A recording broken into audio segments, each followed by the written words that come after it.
Rain was hitting the roof of the old station in flat, hard sheets, and the thing outside kept knocking in sets of 3. The third knock always landed harder, right beside the doorframe, close enough to make the lantern glass tremble. Nobody spoke after the second round. We were all listening for the same detail. Between the knocks, something moved its weight across the porch. It sounded like wet boots dragging. Not paws, not hooves, boots. There was mud under the door, fresh and black. It was pushing slow through the gap. It felt like the mountain itself was trying to seep inside. Then it spoke. It used a voice that belonged to a man who'd gone over the ridge with me at dusk and never came back. It said my name the way only he said it. Quiet, tired, almost embarrassed. I had my hand on the latch. I remember the cold iron. I remember the old lookout beside me whispering. He told me, "Don't answer it if it sounds hurt." Then the voice outside bent wrong in the middle of my name, like something with a ruined throat was learning how to be human. Before I tell you why that still wakes me up, let me ask you something. If stories like this are the reason you stay up too late, stay close to this place. Men like me don't talk about these things in town. Most of the ones who should have spoken already took their silence into the ground. So if you really listen, maybe what happened up there won't be buried under the same moss as everything else. This was on the Olympic Peninsula, west side, up beyond the Hoh River, where the roads narrow down and the rainforest gives way to darker timber. People think of Washington as wet and green and clean, like a postcard. That's true right up until the tree line starts swallowing the sky.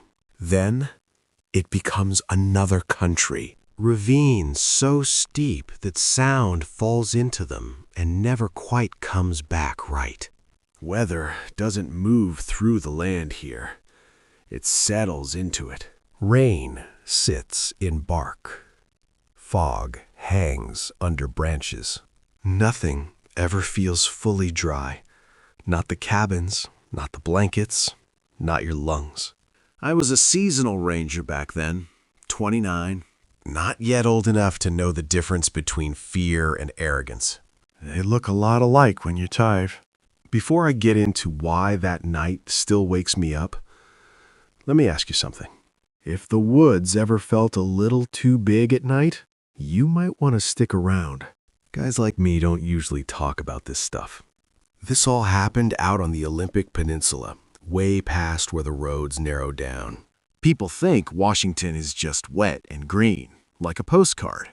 But once the tree line swallows the sky, it's a whole different country.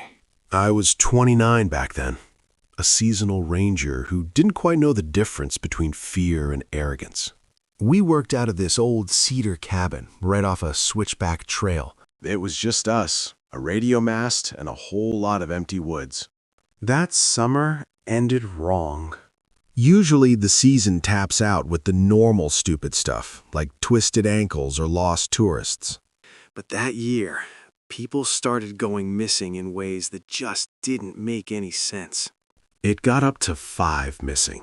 If you listen to this old Quinault guy who showed up one afternoon, he stood out in the drizzle with his granddaughter, looking more disappointed than mad. He told us there were places up there where sound actually learns people. My boss gave him that polite brush-off people use when they want you to leave. But right before they walked away, the little girl looked dead at me. She said, real soft, "It comes closer when somebody lies." Later that night, I tried to laugh the whole thing off with Keller. He didn't laugh back. Keller had been out here long enough to know every creek by smell, and his silence always had a heavy weight to it. He was fixing the radio when he asked if I'd noticed anything weird about the recent searches. I told him no, mostly because I wanted that to be the truth. Then he looked at me and said, "Where they're heard and where they're seen aren't landing in the same places. It started with this couple from Toccoa. The husband went off trail because he heard his wife calling from down below, but we found her way up the slope the next day. She was in total shock, swearing she heard him circling her camp all night asking why she wouldn't answer. A week later, a solo fisherman vanished. One of the county guys went looking and radioed in that he saw movement in the brush right after dusk. That was his last call. We found his flashlight still warm in the dirt, and one of his boots half a mile away. The official reports always kept things clean. They'd use words like exposure or disorientation just to make the paperwork look sane. But that didn't explain why searchers kept hearing their own team members calling from the wrong direction, or why footprints would just stop dead in the brush, like somebody got lifted straight up into the sky. I found out exactly what was out there the first morning I hiked the North Ridge alone. I was up there early to replace some trail markers the wind had torn down.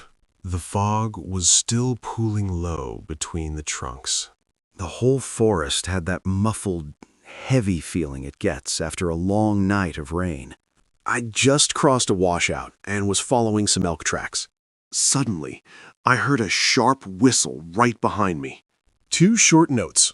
It was the standard ranger signal we used to check in. I turned around, fully expecting to see Keller standing there in the mist. But there was nobody there. I called out once, not too loud, but got nothing. Then, from down in the brush, I heard my own voice answer back. It was close enough to freeze me in place.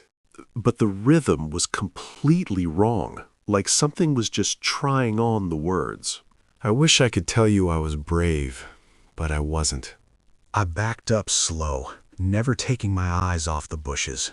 As soon as my boots hit the packed dirt, the whole forest went dead still. No dripping water, no bugs.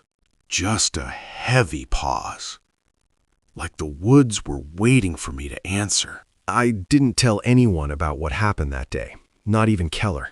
A week later, we got a call about a missing backpacker named Owen Mercer. He had good gear and knew better than to wander off his route.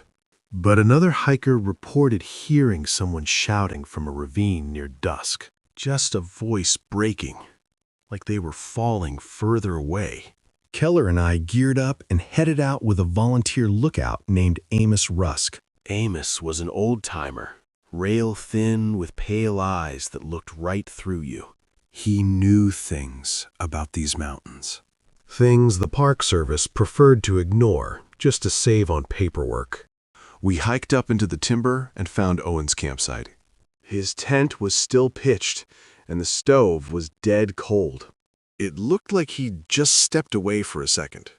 The fog was already rolling in thick, making our flashlights look pretty useless. Near the fire ring, we found a single boot print in the mud. Right over it was a second print, matching the exact same tread. But it was pressed way deeper into the dirt. Like whoever made it was a lot heavier, or totally off balance.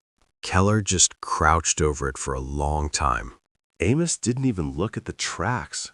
He just kept staring out into the dark trees. I asked him what he was seeing out there. He said Owen left the camp once, and then something else left, pretending to be him. That should have been the moments I quit and walked away. By late evening, the fog rolled in so thick it choked out our flashlights. We split the slope into a tight grid, keeping close enough to hear each other. The golden rule was simple: stay in earshot and never chase a voice alone. Right around sunset, the first voice broke through the damp silence. It sounded like a young guy, totally exhausted, calling out from just past the trees. Before I could stop myself, I yelled back. Keller spun around and snapped my name hard enough to make me flinch. He'd ordered me to keep my mouth shut, his voice dead serious. We stood frozen in the mist, realizing I'd broken the one rule. A second later, that exact same voice called out again, but from way farther uphill.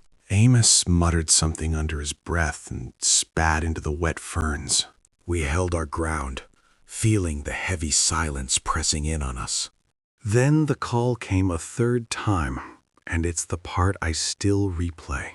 Two voices speaking at the exact same time, with the exact same strain. One to our left, one downslope behind us, echoing half a second apart.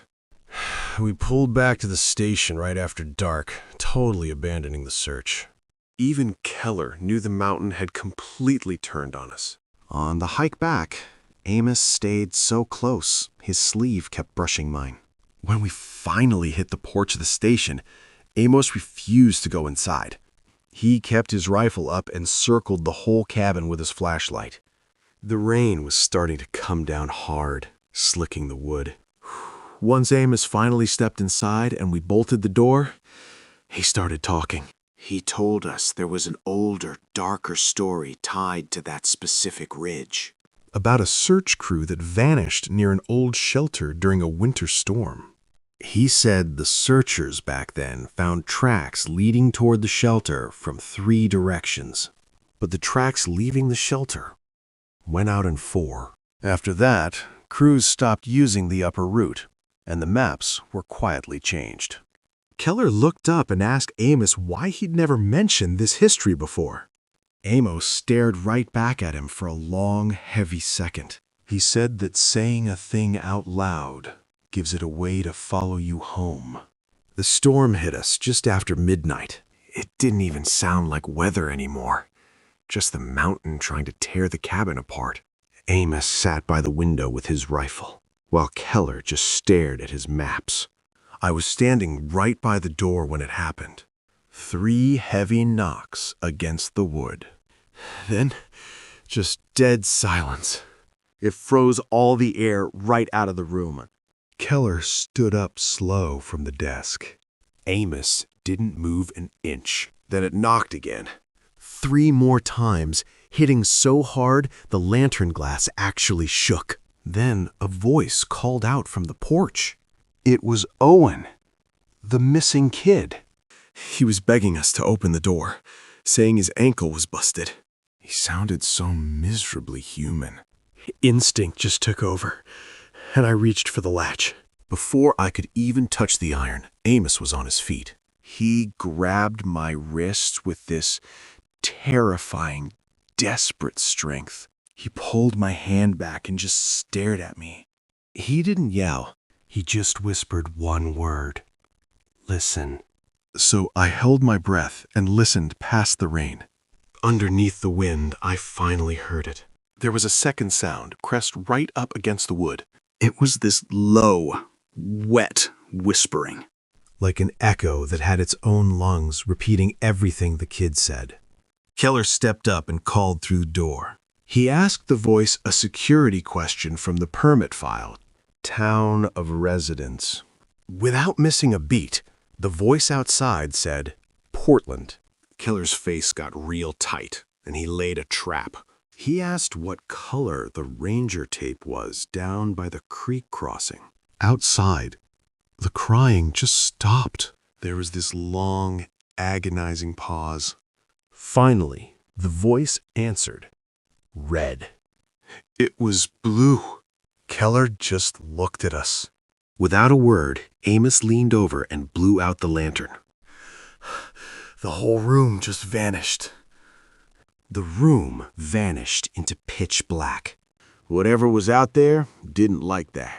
The polite hiker routine dropped instantly. We heard a heavy scraping rush across the porch boards, like something dragging hard nails over the wet wood. Then it went dead silent again. But then a new voice came from right outside the window. It was my mom. She was whispering, asking me to let her in. She'd been dead for 6 years. Keller leaned over in the dark and whispered for us to keep quiet. We all finally understood. It wasn't just copying voices from the trail. It was pulling them right out of our heads to get us to open the door. The rest of that night was pure torture. We sat in the dark, listening to heavy footsteps circling the cabin. You could hear the porch rail groaning. Once it pressed against the wall so hard the old nail squealed. It felt like days, but the storm finally started to die down near dawn. The rain turned into a steady drizzle. Cold, gray morning light started bleeding through the shutters. We could actually see each other's faces again. Just when we thought it was over, we heard something else down the trail. Branches snapping, somebody running hard through the mud. Then a guy starts screaming for help. You can't fake that kind of raw panic. We threw the door open and Owen Mercer stumbled out of the trees. The kid was an absolute wreck. His blue jacket was shredded and he was completely barefoot in the freezing mud. He barely made it to the bottom of the porch steps before his legs gave out. He collapsed in the wet mud, shaking violently. He kept looking back into the fog like he expected the trees to come alive. Keller and I ran down the steps and grabbed him by the arms. We had to drag his dead weight up onto the porch. The kid couldn't even stand. He was freezing cold and completely stiff with fear. We hauled him inside, while Amos stood guard in the doorway. Owen slumped against the wall, barely able to speak. When he finally did, he looked up and asked why we kept calling his name all night. He huddled against the wall, shaking like a leaf. Said he just stepped out of his tent for a second before bed.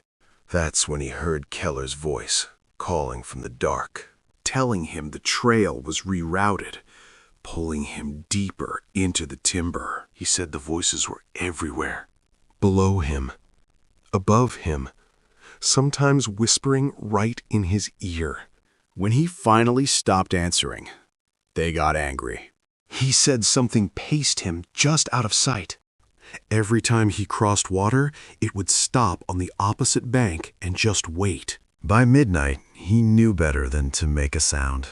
But whatever it was, it stayed right there with him in the freezing rain. He only found us because he saw a lamp glowing uphill near dawn. Said he'd rather die moving toward a light than wait in the dark for them to take him. The truth hit me like a punch to the chest. Nobody else had said it yet, but I knew. We didn't have a lamp on. Amos blew out our only lantern hours ago. Whatever light he followed up that hill, it wasn't us.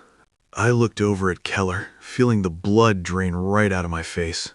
He met my eyes in that gray morning light. His face was tight, grim. He saw it hit me and just gave this slow, heavy nod. He knew exactly what it meant, too. That should have been the end of a night nap. A clean evac, some paperwork, close the trail. But the mountain wasn't done making its point. We packed up and left right after sunrise. Moving tight. Say on point. Owen in the middle. Amos watching our backs. Half a mile down the trail, we hit a bend where the trees open up. The morning clouds finally shifted, just enough to see the upper ridge. The fog pulled back like a curtain, exposing that dark shale and the ruins of the old line shack. And right there, standing perfectly still near the ruins, was a figure just watching us. Too far away to make out a face, but close enough to be absolutely certain. It wasn't an animal, and it sure wasn't a lost hiker. It had my exact build. It was wearing my dark green jacket, my hat. We just stood there, frozen. Then it slowly lifted one hand to its brim, the exact same way I do when the rain gets in my eyes. Owen saw it too and just started sobbing. He practically folded in half, his mind just completely breaking. Keller didn't sob. He didn't even turn his head to look at me or the thing on the ridge. He just stared straight ahead and said, very quietly, "Keep walking." We finally got Owen out alive. The report blamed it on severe weather. The district quietly closed the station down, claiming storm damage. Keller transferred out before the season even ended. Amos didn't stick around for the paperwork. He disappeared into the deep hills. They found him dead 2 winters later. But honestly, I never believed his body was where he actually died. As for Owen, he lived. But surviving isn't the same as being all right. He sent a letter asking about unauthorized personnel on the ridge. Nobody answered him. Probably because nobody knew how. 2 days later, Keller and I were packing up the records. We barely spoke. While clearing out the bottom shelf, he found something. He handed it to me in total silence. It was an old field notebook from 1937. The leather was water-warped from decades of dampness. Most of the pages were ruined, but one entry had actually survived. It described a search crew on that same ridge. They found the shelter empty. Chilling realization. One crewman refused to keep going, saying he saw himself in the trees. The signature? Amos Rusk's father. I quit the service the next spring. I told everyone I was burnt out. Said I wanted a life where the nights didn't listen to you. I just had to get away. I never told anyone I started waking up to sounds outside my house. 3 knocks. Sometimes on a window, sometimes at the back door. Always in the rain. I just waited for morning. For years, I convinced myself it was just trauma. Give a scared mind enough darkness, and it rebuilds the room where it learned helplessness. I almost believed it. Until last autumn. 31 years later, I drove back out there. I told myself I wanted closure. That's what you say when you're pulled somewhere against your better judgment. The woods smelled exactly the same. I didn't wave. I didn't call out to it. I just turned around and walked back to my truck like a guy leaving a funeral early. You could say it was just the weather and an old man's memory playing tricks. Honestly, you probably need it to be a rational explanation. But there's something else I never put in my official statement. If I'm going to tell this story, I gotta tell the whole thing. It goes back to that last day we were clearing out the station. After Keller handed me that old notebook, I walked out onto the porch. The storm had washed most of the wood clean. But I found the boards marked with thick black mud from the night of the storm. The tracks told a story the reports completely ignored. One set of prints led away down the steps. They were barefoot, with small smears where Owen had cut his feet running through the dark. Those were the tracks of a terrified kid escaping into the morning. But there was another set of tracks that stayed on the porch. They were heavy boot prints, ranger boots, and they were exactly my size. Those boot prints didn't lead away. They went straight to the door, turned, and then stopped. Right where a man would stand if he wanted to press his ear to the wood and listen to the breathing inside.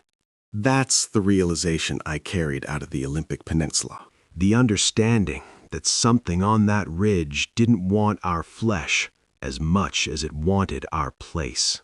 It wanted a voice, a face, the small permissions that let one life open to another in the dark. When the rain starts now, I check every lock in my house without even thinking about it. I never answer anyone calling my name from outside after sunset. Age gives a man a few things. Patience, regret, and the sense to leave certain doors closed. On the rare nights when 3 knocks come from the back of the house, I just sit in the dark and wait for morning. I know better than to look through the glass. I know what's waiting out there in the storm. But every so often, just before dawn, I see it.